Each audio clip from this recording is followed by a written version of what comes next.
Hello students, once again welcome back to English Literature Classroom. Today I am going to give the question answer of the poem The Darkling Thrush by Thomas Hardy. Before giving the question answer, let me tell you something about this poem. Okay? Hardy wrote this poem at the end of the 19th century. Through imagery and diction, he builds up an atmosphere of gloom and desolation. In the winter landscape, nothing seems to be hope and promise. The coldness and darkness of winter have forced all human beings except the poetic persona to retire to their homes and sit by the fireside. Suddenly, the poet who is in a gloomy mood is startled by a happy voice. The voice of this weak, aged, dying thrush is naturally a pleasant surprise. It is a reminder of the fact that death is not the end. There is a life beyond death. The new century is about to take birth. It may bring in something positive. The poet's puzzling response only reflects the human anxiety about it. Clear?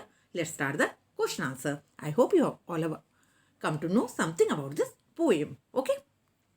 Now, the first question is, what does the poem The Darkling Thrush tell you about man's relationship with nature? Answer. In the poem The Darkling Thrush, the nature seems to reflect the mood of the poet. There is utter gloom in nature. The light of the sun is fading. Frost appears like a ghost. The clouds in the sky seem to form a canopy. The wind blowing seems to be lamenting over the death of century. Nature seems to convey that nothing is permanent. The music of nature never dies. The happy note of the thrush in the utter gloom reminds us that there is no real communication between man and nature.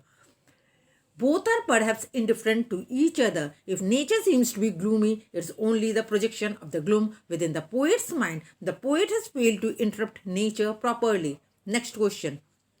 Comment on the significance of the happy song of the thrush in the poem. The aged bird whose plumes have been battered by the storm is about to die, but it chooses to pour out its hurts in a forceful manner. It reveals that the music of nature never dies.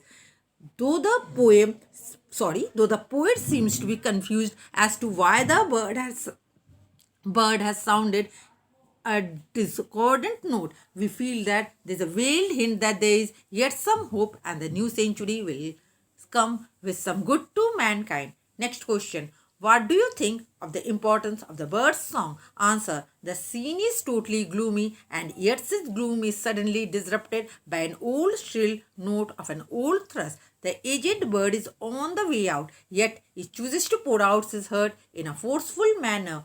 It indicates that no scene in nature can be totally gloomy and bleak. The music of the nature never dies. It is heard in some way in every situation. It is this song of the thrush comes as a solace to us, even though the speaker is confused as to the cause of this rapture on the part of a weak, dying bird. The happy note of this song is perhaps meant to remind the speaker as to the readers also that there is no cause for desperation. If the century is dead, new one will take birth soon and come with some good to mankind. Clear? Up to this much. With this, I am concluding this video. In my next video, I am going to bring something new. Until then, goodbye.